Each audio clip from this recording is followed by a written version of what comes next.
జనరల్‌గా అంటూ ఉంటారు గదా! ఒక్క లేడీ వల్ల రాజ్యాలు కూలిపోయి యుద్ధాలు జరిగాయని.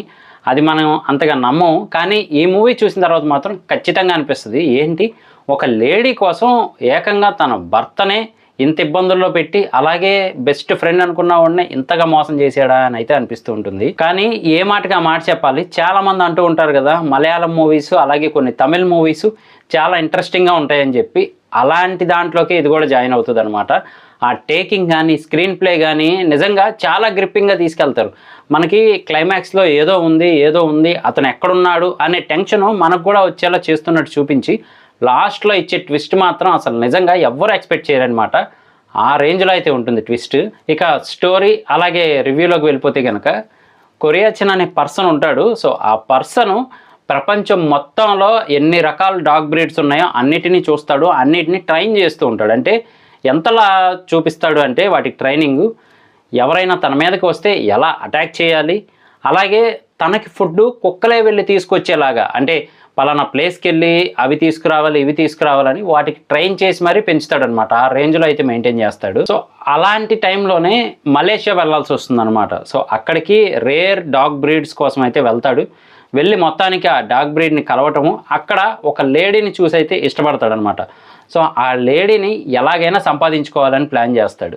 సో, మరి దానికోసం ఏం చేయాలి, ఎలా చేయాలి, ఆ ప్లాన్స్ అన్నీ వేసి అక్కడి నుంచి ఆ రేర్ బ్రీడ్స్ ఏవైతే ఉన్నాయో ఆ డాగ్స్‌ని కూడా తెచ్చుకుంటాడనమాట. తెచ్చుకొని ఆ లేడీకి కాపలాగా అయితే పెడతాడు. కొన్ని సంవత్సరాల పాటైతే ఆవిడ అలాగే అదే ఇంట్లో ఉంటుంది. ఆవిడకి పని చేయడానికి ఒక అబ్బాయి ఉంటాడు. అందరూ జనరల్‌గా ఏమనుకుంటారంటే ఆవిడ కింద పని చేయడానికి ఉన్నాడు అంతే అని చెప్పి అనుకుంటూ ఉంటారు. కానీ అతను వెనకుండే స్టోరీ కూడా డిఫరెంట్‌గా ఉంటుంది. కానీ ఓవరాల్‌గా అయితే మాత్రం ఒక సెంటర్ పాయింట్ దగ్గరికి చుట్టూ కూడా అందరూ వచ్చి అక్కడే ఆగుతారు. కానీ ఎవరైతే కొరియాచన్ ఉన్నాడో అతను మాత్రం బయటికి రాడనమాట. సో, ఎందుకు బయటికి రాడు, ఏంటి అనేది హైలైట్. అలాగే ఆ మలేషియా నుంచి తీసుకొచ్చిన అమ్మాయి ఎవరైతే ఉందో తను నెమ్మదిగా ఏజ్డ్ పర్సన్ అయిపోతుంది. ఆ ఏజ్ పర్సన్ అయిపోయిన తర్వాత తనేంటి అనేది అందరికీ లెక్క అప్పచెప్తుందనమాట. అది మాత్రం నెక్స్ట్ లెవెల్‌లో అయితే ఉంటుంది. నిజంగా మనం ఇప్పటి వరకు చూసిందంతా కూడా ఈవిడ కంట్రోలింగా అనే ఒక థాట్ ప్రాసెస్‌లోకి వెళ్ళిపోతాం మనం. అది మాత్రం నెక్స్ట్ లెవెల్ అని అయితే చెప్పొచ్చు. ఇంతకీ మూవీ నేమ్ ఏంటి అంటే గనక ఎకో, నెట్‌ఫ్లిక్స్‌లో అవైలబుల్‌గా ఉంది. బాగుంది. టేకింగ్ గాని అదంతా చాలా ఇంట్రెస్టింగ్‌గా తీసుకెళ్లారు. క్లైమాక్స్ అయితే అదరగొట్టారని చెప్పొచ్చు. సో, ఇది నా రివ్యూ మాత్రమే. చూసిన తర్వాత మీకేమనిపించింది అనేది మాత్రం కింద కామెంట్ చేయడం మర్చిపోకండి. అలాగే యాక్టర్స్ పర్ఫార్మెన్సెస్ గానీ, మ్యూజిక్ గానీ అన్నీ నెక్స్ట్ లెవెల్‌లో సెట్ అయ్యాయి మూవీకి. సో, నాకైతే మాత్రం బాగా నచ్చింది మూవీ. ఇలాంటి మరిన్ని లేటెస్ట్ రివ్యూస్ కోసం, అప్డేట్స్ కోసం మన ఛానల్ వెంటనే సబ్స్క్రైబ్ చేసుకోండి.